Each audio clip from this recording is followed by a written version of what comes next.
You know what I want to talk about now?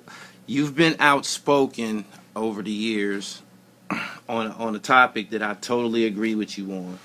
The Eminem situation. Do you care to, can we go there? Is you cool with that? Well, see, I hate for it to even be an Eminem situation. It's not about him. They just want to put him as the face of what I'm talking about. You see what I'm saying? Right. But like, it's not about this motherfucker specifically, and I'm tired of rehashing the same shit over and over. Like, you know what I mean? I've said what I said. Real hip hop motherfuckers agree with it. Like, Digger's like, listen, you're never gonna get the white people to agree about this. Like, so what's the point? Like, they're not gonna agree about this. I'm just letting it be known. This is our shit. Okay? Y'all can call whoever the fuck you want to call the king of it if you want to. Go ahead and do that. But what I'm saying, in the real world, in the black people's world, in the world of the people that created this shit, who you think is king means nobody to us. Right. You see? And so I'm just saying there's different worlds. There's the white world and the black world. In the white world, maybe if you sell a lot of records and all of that type of shit, that makes you somebody. You know what I mean? Yeah. In the black world, that could help you, but that's not everything. You see what I'm saying? Right. And so, that's it. It's not that I hate this motherfucker. I mean, I don't like his voice. You see what I'm saying? Like, but that's personal. That's subjective. Right. Me. I'm the type of nigga that don't like a nigga that sound like that. Right. Rhymes like that. And right. Even though you can rhyme good, meaning you can put words together well and in different unusual ways, and you have different cadences, that can be considered complex. For me, a lot of niggas like me. That's not enough. Not enough. Yeah. Like, I come from the era of, I'm a Latin Quarter nigga, like a Union Square nigga. Like, I was there every weekend. I was there. Like, I seen the face cuttings and I know that when Brooklyn comes on, niggas is getting robbed. Like,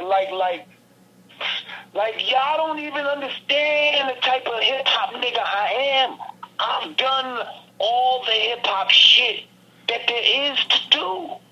MC, DJ, graffiti, fucking breakdance. I did all of that shit, bro. Right. And the knowledge. So don't fucking tell me I don't have the right to talk about this shit. I do. I was going to shit when it was dangerous. You could have lost your life fucking with this hip-hop shit. I was there. Don't give a fuck what borough it was. I was there. Front and center. Right. Niggas start popping off, and if the show didn't go on yet, I'm staying. I'm staying until whoever the fuck I came to see, gets on that stage. Yeah. We in here. Pay my hip-hop dues. No doubt. So that's all I got to say about that. It's not about fucking, you know what I mean? Marshmallow and all that shit. It's not about that. It's about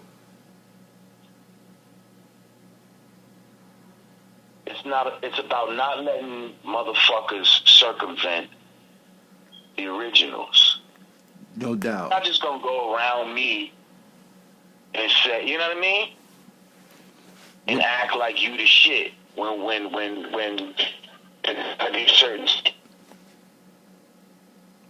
be the GOAT, the king, or whatever the case may be. You gotta go. There gotta be certain checklists, and you ain't just gonna go around the whole big thing on the checklist. Hell no. What I'm talking about. You know what I mean? And that's all it is, man. Period. Period. I look at videos that that you've been a part of on Vlad TV, and I read the comments, and a lot of the viewers, they're at an age where they only recognize you from Vlad TV. They're not totally aware and familiar with you as an MC. Do you still do music? Absolutely. Absolutely. But, lately I've been focused on my young boy. I'm getting my young boy out here. And so when I get in that mode, like, I'll just put my own shit to the back burner. Yeah, you gotta be ready, my nigga. Like we spoke about this prior. Like a lot of times when you give your narrative on Eminem, they try to attack you as a rapper, and like you don't get busy. And I be like, man, y'all don't know, y'all not old enough to make these type of assumptions. You know what I'm saying? But you gotta do something. You gotta do something. I will, and I'm going to. But again, I'm not one of these emotional niggas that like, just because somebody say some shit about me, like now I'm gonna just go in there and try to write you shit. You know what I mean? Like, I'm this with my shit. Like, it gotta be dope. Shit. It gotta be dope. A lot of the last, I don't know, 3 or 4 MCs that's over 40 that came out, man, they didn't fare too well, man. It hurts me to see it sometimes. I be wanting to see these niggas do good, man. I be like, oh my goodness, and it just don't add up. It's not been adding up, straight up. So I hope you armed and dangerous. I hope you still razor sharp, straight up. Always, trust me, I'm ready. I fuck with the beat still, all of that. Like, you know what I mean? Is there any chance? Is there any chances of any more Brand Nubian records as a group?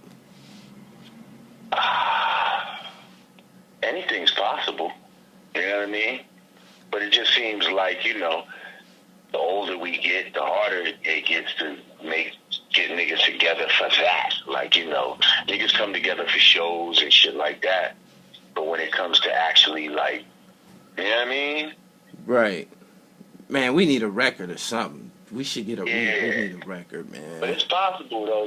Pooh was just out here. See, I live in Staten Island. Right. He was just out here. His stepson is in the new Wu-Tang movie and shit. Okay. The theatrical Wu-Tang movie. And so he was out here. He brought him shit.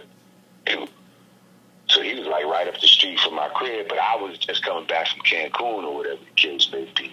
But he said he might be bringing them out. So I said, yeah. So he said he might come out Monday. I said, yo, if he come out Monday, come by the crib. You know what I mean? If he come by the crib, the studio is right here. You see what I'm saying? Like, right. That's another thing. Like, I'm the only one with a real studio, but I live on Staten Island, and niggas don't really want to drive to Staten Island. You see what I'm saying? Yeah. Like, but sometimes I don't blame them. But it is what it is, man. It's possible. How's your podcast doing? It's doing great, man. It's doing great, man. We keep growing. You know what I mean? We keep building and expanding, and shit. I want to get you up there at one point too, because I want people to know about Gully TV. You know what I mean? No doubt. I'll tell you who you remind me of real quick. I know you're into your beat. Okay. Quick, but right now, your energy online reminds me of that kind of like authentic energy that like a Dons and Divas and all that was giving off back in the days. Like something about your commentary and like, especially on your IG, just your posts and the shit you post about and the comments on you. I don't know, you just have that kind of energy, and I feel like you're right at that. You're about to blow. You know what I mean? Like your shit's about to get big. You know what I mean? Appreciate that. On that type of energy, like that means a lot hearing that. The real street shit, like real street niggas fuck with Gully TV. Word. I gotta put some cut on it, man. I gotta keep the hip hop in there. That's my whole platform is predicated on hip hop, sports, and fashion. But I done found myself in some situations where it's been accessible for me to do, documentaries or, some pieces on guys from the underworld and shit like that. And I became high profile because of that. But I'm a hip hop platform, my nigga. and that's 100% why I pursued you for an interview, because I gotta keep this hip hop at the forefront of my platform. This shit get out of control sometime. Straight up. Strict shit get out of control, man. So yeah, I really appreciate you taking the time out.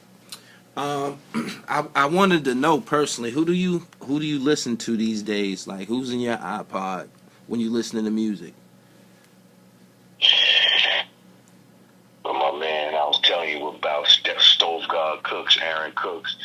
I listen to shit like Rock Morrissey. I mean, fucking I like rock. I like rock. Conway, I fucks with.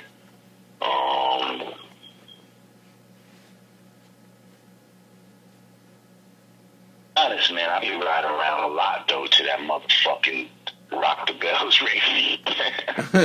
Right. Right.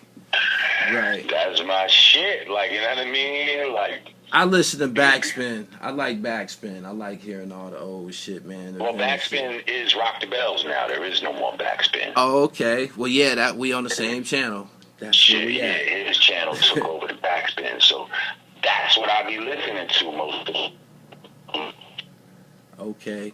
A couple of months back, shit or whatever. I but- gotta ask you this. This is a big part of this interview right here. You ready?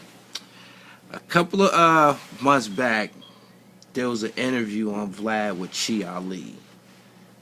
And okay, you know the interview that I'm speaking of. It was recent, and one of the titles on the video was something along the lines of, I can't repeat it verbatim because it's been a minute, but it was something like, G.O.A.T talks whether or not he will murder again or some shit like that. How did that rub you? Do you remember this incident? See, I didn't. I remember maybe glancing. You know how sometimes these things just pop up in your like notifications. It was pretty. It was kind of big. It was a big deal at the time for like about 3-4 days. Right. Well, what I'm saying is, when I first seen it was in my notifications. Okay. And I might have read the headline real quick as I'm like, it wasn't going to click it enough, but it did sound a little weird to me. Like, what he would do, what would it take to kill again? Like, why would he say, you know, like, but I was doing something in the middle of the time. Then by the time I seen it again, now it's become a big thing where people was like actually upset over the wording of, I hadn't even clicked on shit or nothing like that, but I remember I did picture. And yes, like you said later on, and people got a little riled up by the wording of it to the point where I believe Vlad ended up changing the shit. Yes. Yeah. He changed it. He changed it. Mm-hmm. He definitely changed it. I was I was specifically asked to ask you that question during the course of this interview. Like, how does that rub you, being that you know G.O.A.T personally? I'm sure, right? Jamar, you breaking up? Okay, you know G.O.A.T personally, right? Yeah. I've known him since he was young G.O.A.T. Right. Yeah. When did you catch the interview? Did you get a chance to watch it at all? I know you got your own thing going up there. You probably busy, but I'm gonna be honest. I don't even watch all of my interviews. You know what I mean? But I saw portions of it. I'm not sure if I saw that particular one. You know what I mean? That particular one where he said what it would take, blah blah blah. But I watched a couple of those. Listen, I could understand why niggas would be upset with the wording of that title. right. You know what I mean? Right. I could understand that. And I think he was not happy with some of the wordings of a few of the titles, not just that one. You know, but I believe, you know, it got addressed, it got changed and all of that. But you know, at the end of the day, they're always going to try to find a title that's A tragic. Milk some sort of publicity. Right. And sometimes by chasing that, you might cross a line that you didn't necessarily intend on crossing.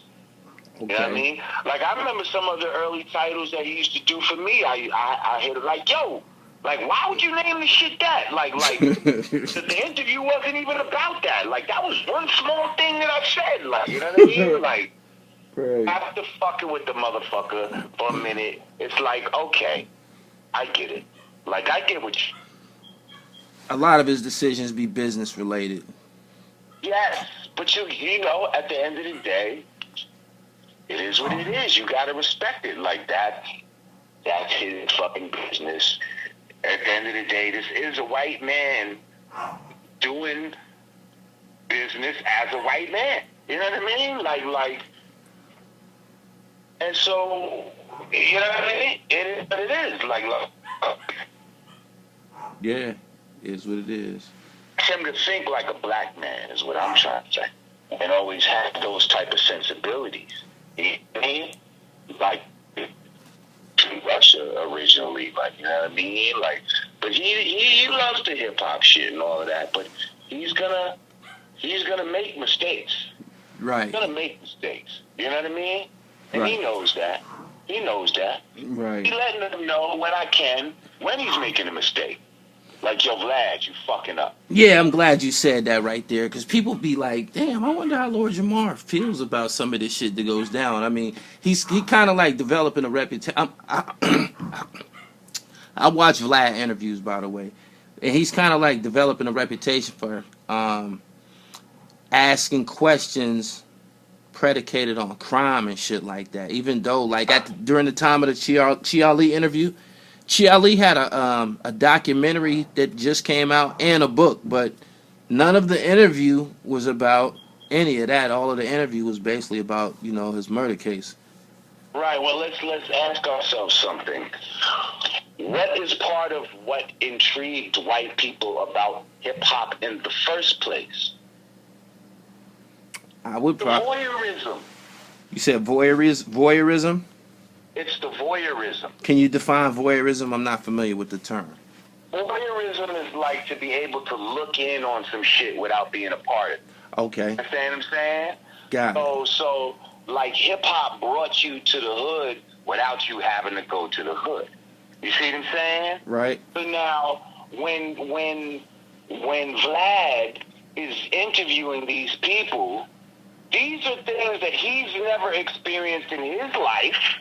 Like, he really wants to know about this shit. This shit intrigues him because he's heard in all the rap music that he's loved over the years. Right. Now he's getting to talk to the people that actually do shit like this. Right. I want to know about that.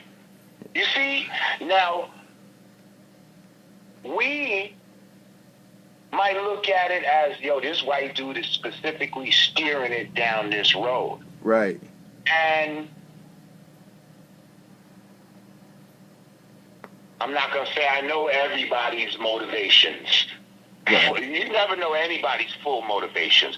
But I don't think, when I see this motherfucker, and I'm saying motherfucker like I call anybody motherfucker. When you hear this lad, like, don't start crying because I was calling you motherfucker. When I'm talking to this motherfucker, I don't think he's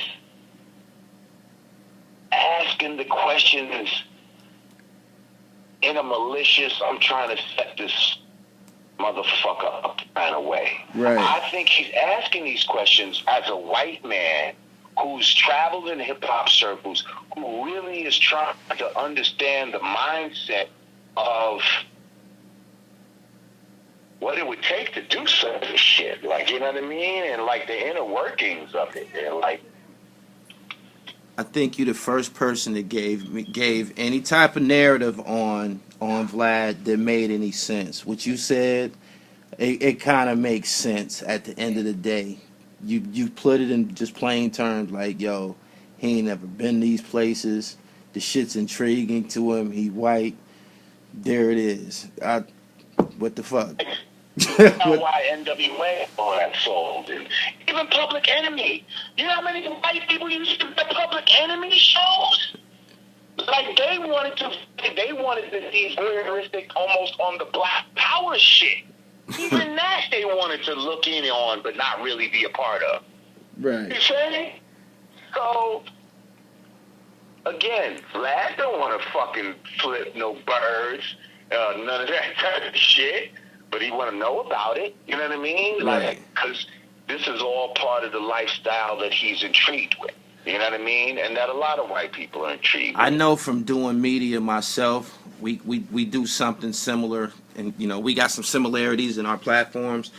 I know that those specific questions they generate monetize those questions are earners. So I can't, fault him for asking those specific questions about crime, because if I ask the same shit to somebody, it's gonna do well on my platform too. That's just right. Niggas want to hear that shit. Right, but see, with you it's different because you is black.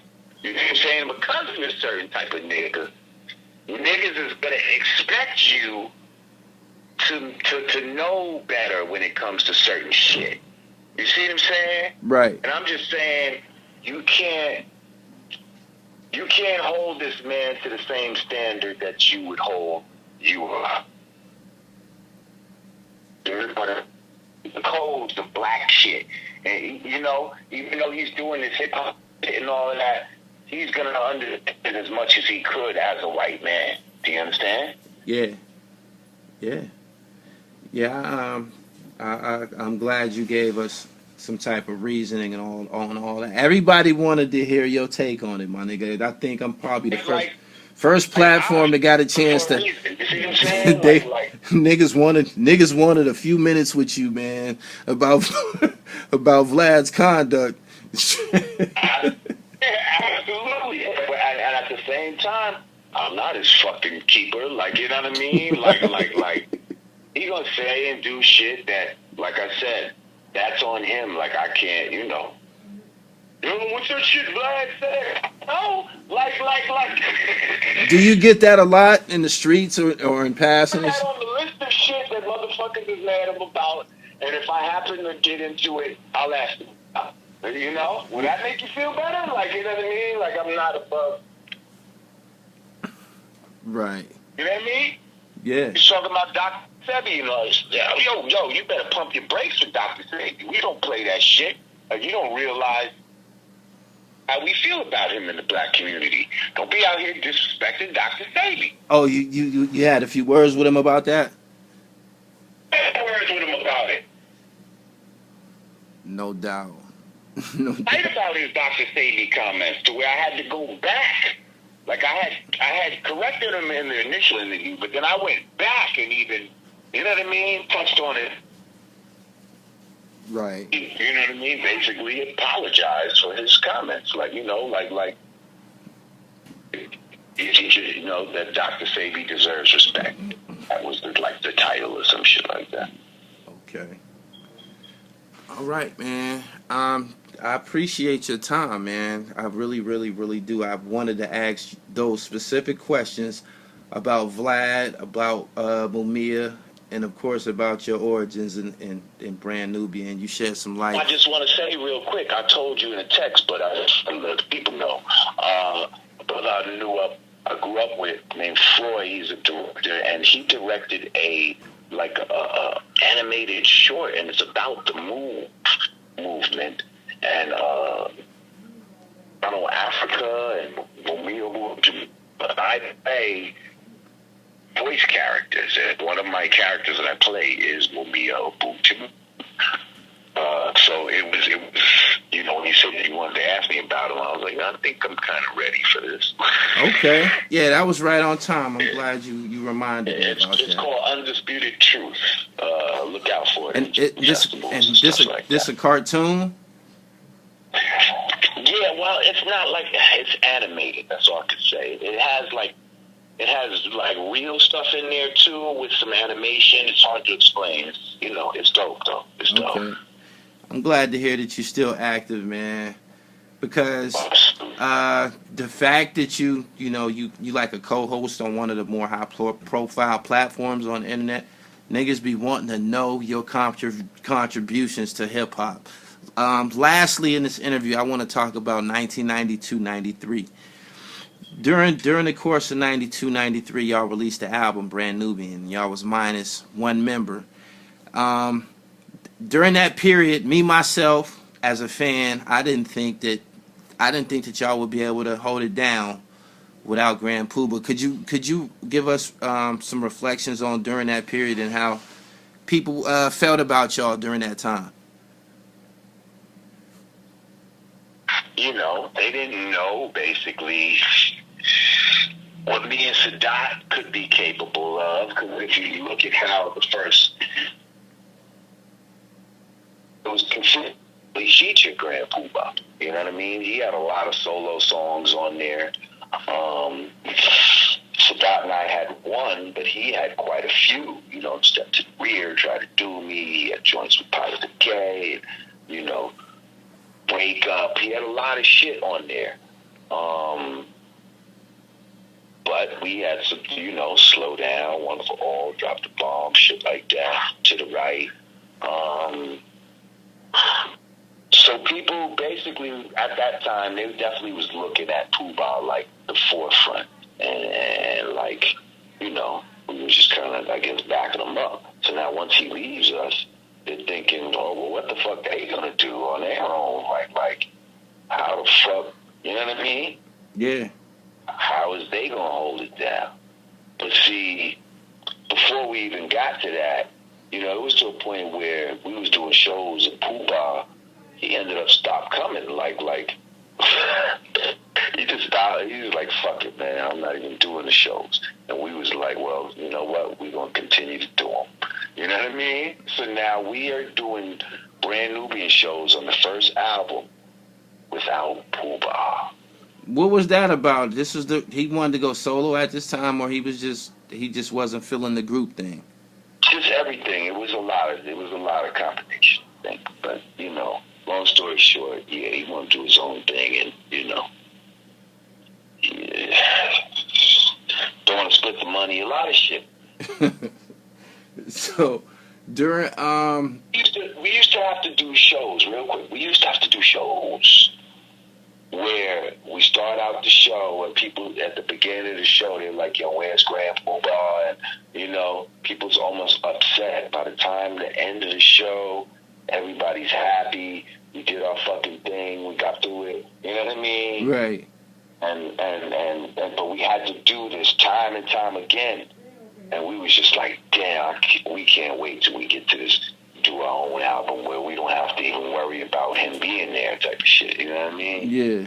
And so when we got to the opportunity to do our own shit, you know, motherfuckers just went for broke. You know, bought some equipment, started really producing at that time, you know what I mean? Like hands on, pushing the button. I just read the manuals and just started learning this shit.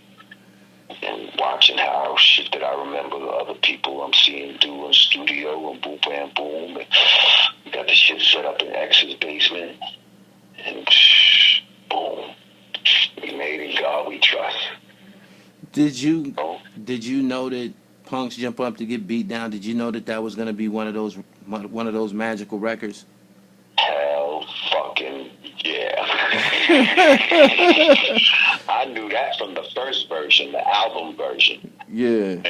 But when he came with the one that we ended up using for the video, came with that, I said, oh my, we out of here. Yeah, that was. And then he came with another one that we ended up using. Like, that shit got like 3 different remixes. They all fucking crazy. Right. They all crazy. Fucking, yo.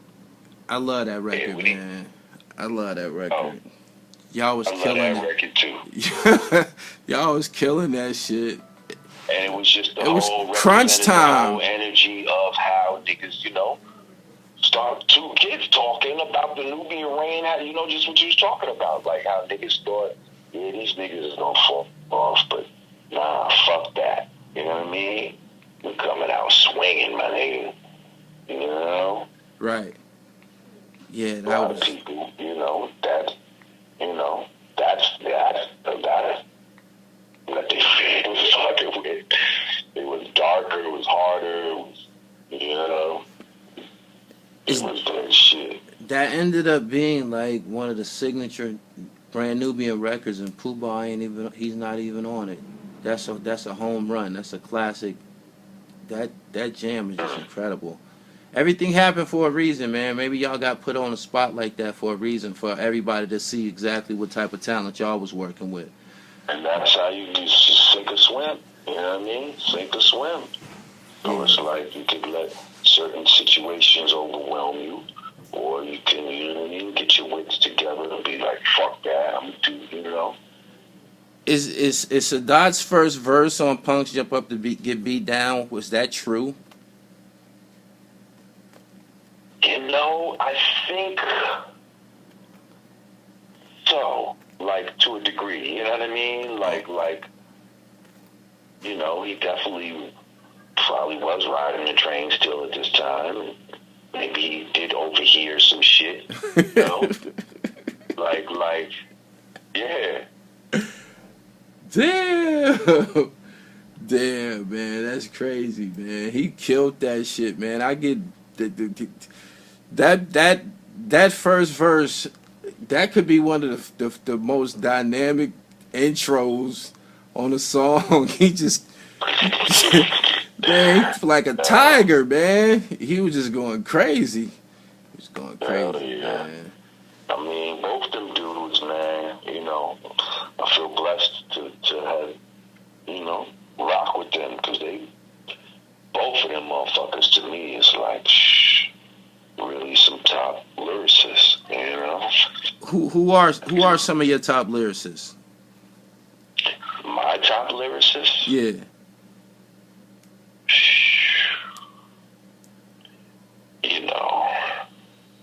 I mean, of course, being God, Rakim, I'm a Rakim biased. Right. I'm biased to Rakim, of course. But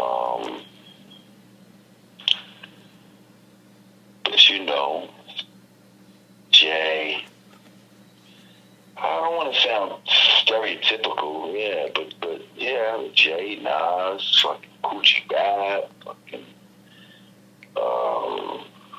they did it to death. Them niggas did it to death. Man, Jada Kiss, fucking. But then you got eras, you see what I'm saying? Like Kumo D, Melly Mel, Grandmaster Caz, you know what I mean? LL Cool J, fucking, Big Daddy Kane, fucking.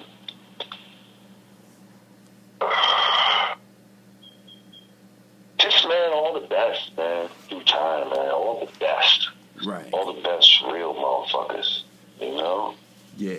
Because again, I come from that era, man. Spoonie G, Scarface. I'm going outside New York. Nah, it's all good. We all over the map. It's Gully TV Global, man. It's real hip hop. Straight up. We ain't got no address. Straight up. Why don't you give my listeners, some information where they can find you at on social media and shit like that, man. That's about all I have during this sit down that we got a chance to put together. I really appreciate every moment that you've been here with me, my nigga. It's been like a movie. Hey, I appreciate you having me. All my social media is just at Lord Jamar. On IG, Twitter, Facebook. Not much of a Facebook guy, man, to be honest, man. Right. But I got the Eminem'S page on there. I got a Lord Jamar fan page on there. You go check those out on my personal page. All right, man. When we gonna get it? When we gonna get some Lord Jamar music? Well, I mean, since you pressing me like this, man, yeah, I'm putting you on the spot, my nigga. I'm everybody gonna hear this, man, because you can't keep giving these narratives online, and you got to get these niggas something. I believe in you. I know you hot. I can recite some of your bars from Foundation album. But you gotta give these niggas something, my nigga. See, I'm a knowledge rapper. Like, if I give you some shit, it ain't gonna be like some battle rap in response to what some other motherfucker was talking shit about me on the internet and all this type of shit. Like, that's not my forte. My forte is dropping that knowledge street rap. Like, you know what I mean? Right. Like, that's my fucking shit. So if you want some of that, I got you. On Foundation, you said you was the microphone serial killer, urban gorilla. You still got that type shit in you? Man, I said, who's the original man?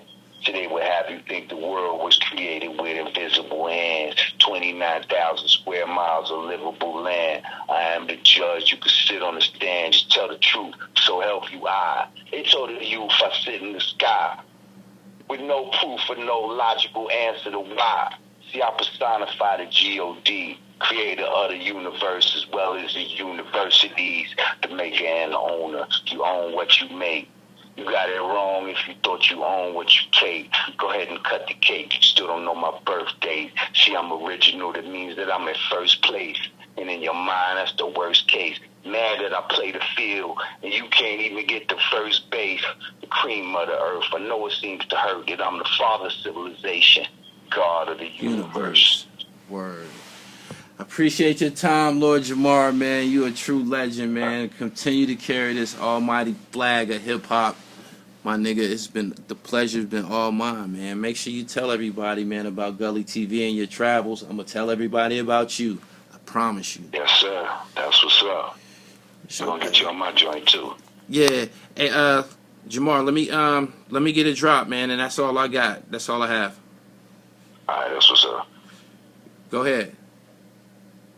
Hey, yo, check it out. This is Lord Jamar, you know what I mean? And you checking out Gully TV. That's what it is. Yup, my man. Appreciate your time, bro. I'll be in touch. All right, no doubt. One.